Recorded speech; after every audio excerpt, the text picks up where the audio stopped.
What's up, everyone? My name is Sam, and this is a new series we are starting. And this will be an entirely podcast series. In this series, I'm thinking of talking about various subjects. Subjects that our channel is based on. And so suggest me your ideas that what things would you like me to talk about, and your views and opinions. And I'm hoping that this is gonna be a good series, and people are gonna like it. And I also want to thank all the people who have been supportive and who are supporting us by subscribing to our channel and watching our videos and suggesting their ideas and telling us what to do, what not to do. So thank you everyone for being loyal and for your support and love, and keep it coming. Don't stop that, so that we can make more videos for you and we can keep entertaining you. Now, as we know, 2015 and 2016, these 2 years were probably the best year for comic book fans. We had a lot of movie straight from the comic book, and there are a lot of movies coming up in next 4 to 5 years. But there's a huge debate always goes on, which is better, Marvel or DC. You can see the arguments on internet that Marvel is better because it's friendly and it's comic. It has a sense of humor and all that. And some people say that no, DC is for mature people and DC has it all and DC is good and DC that, DC it. I want to talk about the facts, not what people have been arguing with each other. I want to talk about the facts. So today's topic will be Marvel versus DC, which is the better Filmverse, who makes the best movies. Since the 1930s, Marvel and DC Comics have had a friendly rivalry, stemming from the comic book pages and now transcending onto the big screen. Movies such as The Dark Knight, the Avengers, the Guardians of the Galaxy have broken box office records, and they have proven that film adaptation of comic book superheroes, even the obscure ones like the Guardians of the Galaxy, is something to be taken seriously. However, despite the similarly crazy fans following, there are major differences between the two companies. So before we talk about that, I have to clarify that whatever the conclusion is, it's my opinion, and I respect each and every one of your opinions. So if I say something and if you don't agree with it, then it's completely fine. I'm not saying you're wrong. I'm not saying I'm right. So the differences. What makes Marvel and DC different from each other? The first criteria would be the cinematic universe. Marvel Studios, led by Kevin Feige, is under Marvel Entertainment, as we know. And since 2009, when the Walt Disney Company acquired Marvel Entertainment, Disney can now use all its divisions, like the consumer products, say the action figures, the T-shirts, the caps, and all those merchandise, and television series. There have been a lot of Marvel-based television series on Netflix and on the television right now, to promote a Marvel film, which ends up raising Disney's market stock. Disney reported about 40.9 billion in licensing revenue in 2013, as per License Mag. DC Entertainment is under Warner Brothers, which reported about 6 billion in retail sales. However, as DC did not have a separate production house away from Warner Brothers, the numbers included big mainstays such as Harry Potter and Hobbit. In contrast, Marvel's separate division can use all its marketing forces to promote the latest superhero movie. But following the mixed reception for Batman vs Superman: Dawn of Justice, Warner Brother has now formed a separate division called DC Films that will be headed up by Executive Vice President John Berg, and comic writer turned executive Jeff Jones. So yes, Jeff Jones and John Berg will be leading the DC Films division, which Warner Brother has formed recently. So I'm hoping that we're gonna get some really good, arranged and well managed DC movies ahead. The second criteria would be movie themes. Now, in DC Universe, superheroes such as Batman and Superman seem to carry all the weight of humanity on their shoulders, and they act that way. Christopher Nolan's version of Batman is the darkest superhero adaptation of all time, and on screen, obviously. And Batman goes through whatever dubious means to catch a villain such as the Joker, or to stop a Bane, or Ra's al Ghul in the first part. And audiences have also noted that there was some political influence in the reboot trilogy. I'm not talking about the Tim Burton's or the Joel Schumacher's movies. I'm talking about the Christopher Nolan trilogy. In the other hand, Marvel films tend to take on a lighter note. The heroes are ultimately virtuous and they are shining rays of hope, and even with a douchebaggy character like Tony Stark and Star Lord, they still manage to, have that positivity inside them, have that virtues, like I said, in them. And both characters often lighten the mood by joking around and being sarcastic and being creating funny sequences even in the middle of action sequences, right? Say for Iron Man, I mean, he's fighting with enemies, but he is joking around and he's keeping the mood lightened so that people can enjoy. Even Captain America, who isn't exactly a funny guy, is never ruthless in his quest for justice. I mean, when you look at it, DC focuses on the dark tone of a story, while Marvel focuses on the light tone of a story or a movie. The third criteria will be plots. Marvel has a continuous, cohesive world both on page and on the screen, right? The Marvel Cinematic Universe began in 2008 with Iron Man, and among all the film adapted superheroes, including Captain America, the Hulk, Thor, they all appear in Avengers, which released on 2012. A similar cast appeared in Avengers Age of Ultron, and obviously this year's Captain America Civil War. The continuity also transfers to the small screen with Agents of S.H.I.E.L.D. and several Netflix series like Daredevil, Jessica Jones, and the new upcoming series, the Defenders, the Luke Cage, and Punisher, Iron Fist. And in the other hand, DC has been able to build a cohesive universe on screen, although Warner Brothers is currently in the early stages in doing so. The hit show Arrow on CW depicts the origins of Green Arrow and also features other comic characters such as mini Batman villains. Other series like The Flash, Legends of Tomorrow, and Supergirl, they were built on Arrow's success.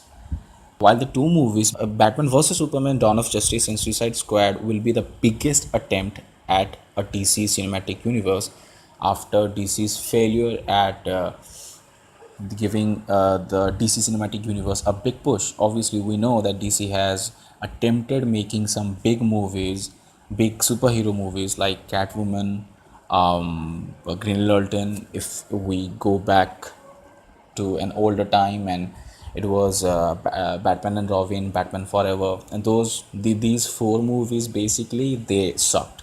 So Suicide Squad and Dawn of Justice are the biggest attempt to boost the DC cinematic universe onto a bigger level. The financial success of DC and Marvel cinematic universe.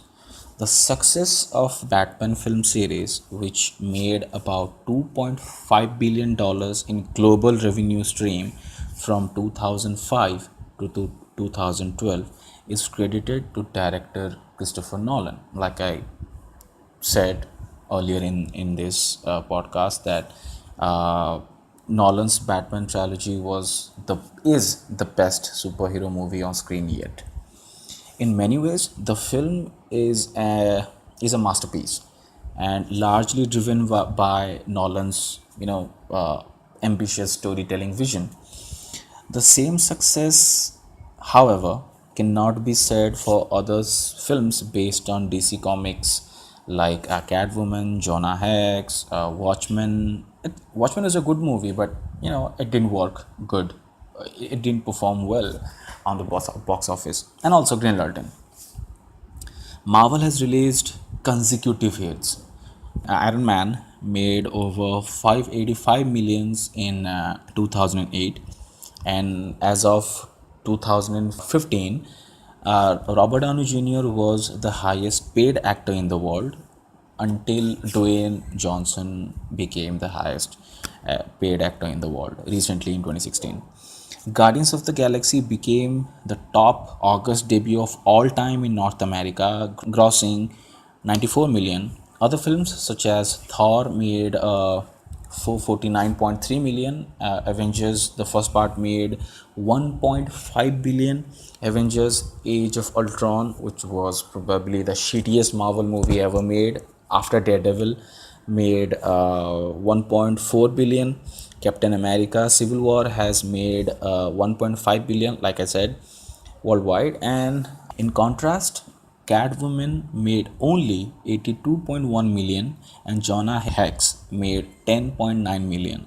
On the other hand, despite being savaged by some dumb critics, Batman vs Superman pulled in an impressive 872 million worldwide, as Box Office Mojo says. And Christopher Nolan's Batman trilogy made total 11.8 billion worldwide, with Batman Begins with Batman Begins to 205 millions, The Dark Knight 533 millions, and The Dark Knight Rises 444 million dollars. The immediate future of DC and Marvel Cinematic Universe. Marvel has overall detailed plans laid out through 2019.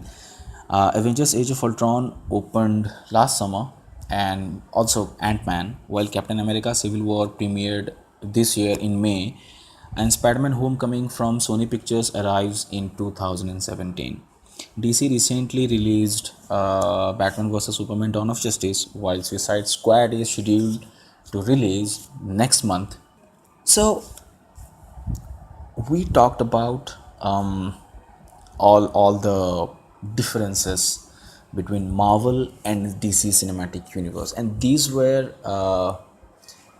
the properties. These not properties. These were the materialistic differences, like how the plot is working and how much they made, and this is kid friendly, this is not.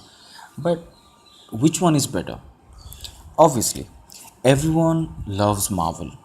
Their movies make billions of dollars, and they have done things comic book fans could only dream of years ago.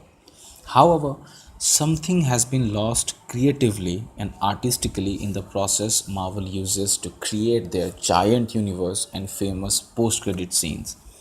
They have become like fast food. Their films are more about setting up the next adventure than enjoying the one which is already here. And they seem to be far more interested in creating mass appealing mediocre films than expanding the genre with their darker characters.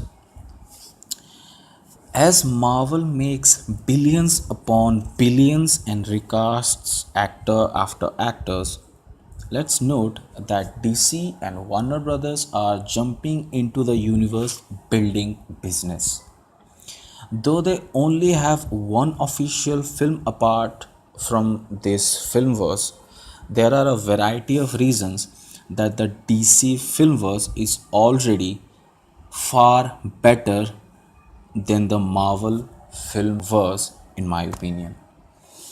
And I'm going to give you 5 reasons of why I think that. The first one is DC has darker and more mature material. Marvel films have thus far been adventurous and fun. They rarely toe the line of being adult material or mature material. See, obviously Deadpool was R-rated, but if you look at Marvel's previous movies, Deadpool was the only one movie that was R-rated, and probably Wolverine 3, the sequel to Wolverine, would be R-rated. So Marvel has produced so far two R-rated movies. One is released and one is yet to be released. So the majority of Marvel movies are kid-friendly, PG-13. So all the movies are safe bets for parents. So parents don't have any problems to take their kids to a Marvel movie screening, and they can watch the movie without covering their ears. And there haven't been terribly complicated emotional arcs, and most of the dialogue seem pretty suited to the movies for audiences of 13 years old or below that. Marvel has proven that they are virtually uninterested in their more adult and dark characters like Ghost Rider, the Punisher, and Blade. Obviously, these three characters have seen big screens, right? The Ghost Rider, well, thanks to Nicolas Cage, the movie sucked Dragon Balls. The Punisher was sort of okay, but I think they could have done better. Ray Stevenson was good as Frank Castle, and I think Blade was the first Marvel movie I watched when I was a kid. And then, I started watching comic book movies pretty late, and it's funny that I'm making a podcast about it. Anyways, and though they have teamed with Netflix to create series of characters like Daredevil, Punisher, Iron Fist, Jessica Jones, Luke Cage, Agents of Shield, it remains to be seen whether these shows will be as simple and kid friendly as stuff like Agent of Shield or not. DC and Warner Brothers have proven already that they are interested in pushing the envelope and delving into more mature material with films like Man of Steel and CW's Arrow. Well, let me clarify that I don't hate CW's Arrow. The first two seasons were fabulous. The first two seasons of Arrow were just as amazing as it could be, but it took a dive down the shithole after the second season. I mean, some moments were really good, but I don't really understand that why do you have to introduce a love angle, a love story in a superhero series, and then make the whole series seem like an Ekta Kapoor show, you know? Uh, so Arrow was good, but then again, you know, right now it has to do better. DC's interest in allowing characters to blossom beyond simple and running gags makes their Filmverse better than Marvel's because they have proven themselves as being more interested in the unique and creative visions of people like Zack Snyder, David Goyer, and Christopher Nolan. In the meantime, Marvel is interested in pushing products, and they want to create accessible and broad Disney branded features that prefer creativity and risk to play the second fiddle.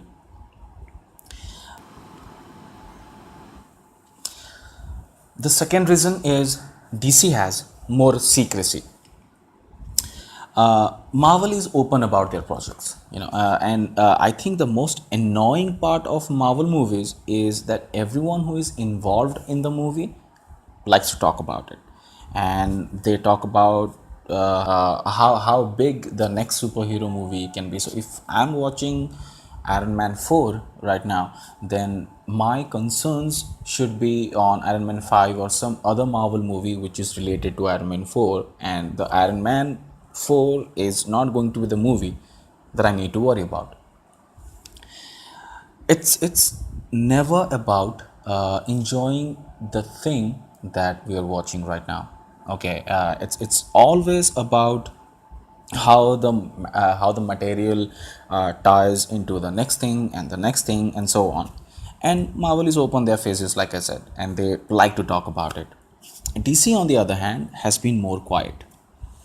They share virtually nothing, which is refreshing and helps the audience to enjoy their films for what they are rather than what they're going to be. So, if I'm watching Man of Steel, then the movie is all about Man of Steel. The movie has nothing to do with Suicide Squad. The movie has nothing to do with Batman vs Superman, Dawn of Justice. The movie has nothing to do with Wonder Woman or anything. If I'm watching Man of Steel, then it's about Superman learning that he's Superman. Despite the studio already having a plan for the sequel for A Man of Steel, nothing was mentioned in the press conferences, and we had no idea that we are going to get a sequel to Man of Steel. And it turns out I enjoyed the movie. I don't give a damn if you didn't like the movie. Batman vs Superman was probably the best movie of last 5 to 6 years I have ever seen. There was just a couple of Easter eggs in the movie that in Man of Steel that hinted that Bruce Wayne and Lex Luthor's existence in the same universe. By keeping quiet and not teasing people about what's coming next, Man of Steel was a film that stood on its own 2 feet as a reintroduction of Superman in a more thoughtful way. DC seems to be continuing the quiet trend as they released little to nothing to do with Batman vs Superman. Rumors are everywhere that what characters will show up, but DC says nothing about that film or the upcoming project. Number 3, Batman vs Superman itself. In my opinion, this is an unfair one. I mean, Marvel simply cannot compete. There's no matchup in their catalog that amounts to the awesomeness that Batman vs Superman possess. DC owns the rights to arguably the two most well-known superheroes, and they have a wealth of material to draw from it when it comes to these two characters acting as foes, like we saw in the movie. Once a mere man fighting for his own version of justice with little sympathy for people that get in his way, Batman, and the other is practically an alien god fighting for truth and the American way, that would be Superman. They are completely opposite characters with completely different mentalities, and yet they are the worthy opponents. These two colliding is like watching Greek gods fight for their place in on Mount Olympus, if I say so myself. Sure, Marvel has shown us Thor and Captain America fighting, and it was pretty cool. But those characters don't come with the near same baggage as the Dark Knight and the Man of Steel. It's a team of fight we will always remember when it comes to the big screen. Reason number 4, Christopher Nolan's Batman trilogy. Even though Christopher Nolan's Dark Knight trilogy is not a part of the new DC Filmverse, and Batman has been reimagined as Ben Affleck, there is still no denying that Nolan and his superb sensibilities are godfather to this new DC Filmverse that is being created as we speak. He was a producer of Man of Steel and helped guide that film towards being different and more mature in his terms. David Goyer is becoming an integral part of making the DC Filmverse as well. He is involved practically in everything DC and Warner Brothers are doing together. People may know him as the man that helped Nolan write the Dark Knight trilogy. The Dark Knight trilogy created a Batman that felt different and familiar at once. Nolan created a superhero mythology that existed within the realms of reality. He introduced filmmaking masterpieces like The Dark Knight that proved that superhero movies could stand with the best of cinema. with Schneider and Goyer and everyone else involved using Nolan's take on the Dark Knight trilogy as an inspiration for further films. The DC Filmverse has set a high goal Marvel is not striving for. DC is looking to present something different and unique and push the envelope and quality in the same way that Nolan did when he took the impossible task of rebooting Batman into the Dark Knight. And the final reason is Zack Snyder and David Goyer. Marvel doesn't seem to take huge risks when it comes to directors. John Favreau, Joss Whedon excluded, obviously. DC, on the other hand, probably learned something from working with newcomer Nolan on the Dark Knight trilogy. They seem to have learned to hire risky and talented individuals that have interesting visions and strong voices, whether all of their films have worked or not. It paid off. It surely paid off. When they hired Zack Snyder for, he has made movies like 300, Watchmen.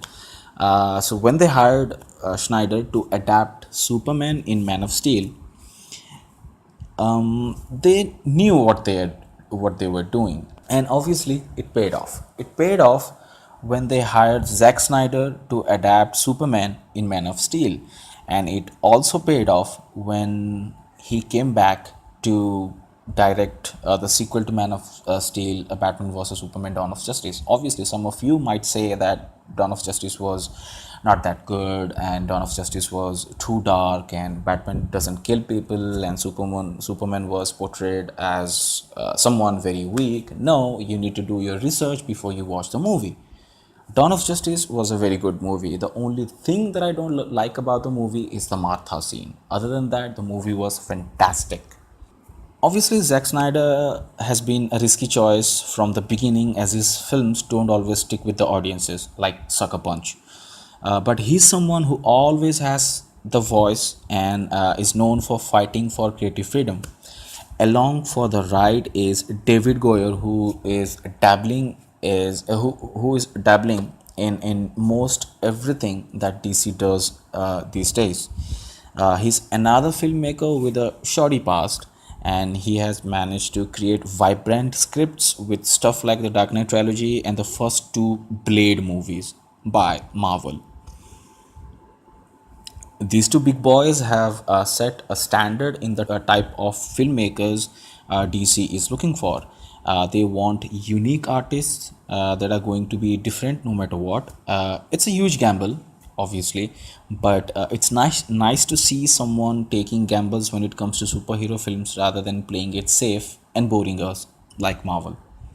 I'm gonna say again, I don't hate Marvel. I mean, I grew up reading both DC and Marvel, and some of my favorite superheroes are divided between DC and Marvel. Like I love Batman as much as I love Wolverine.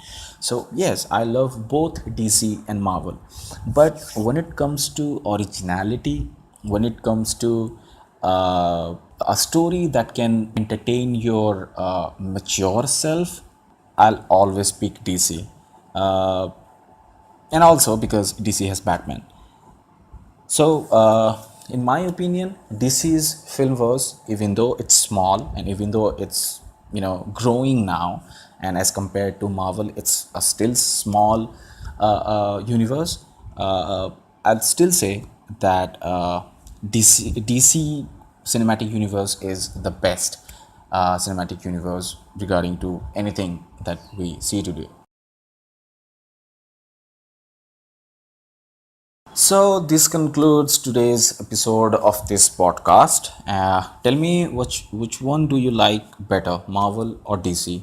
If you want me to make more podcasts like this, then leave a like and share with your friends on Facebook and Twitter and Google Plus and yada yada yada. Subscribe to our channel for more videos on comic books, movies, videos, and podcasts.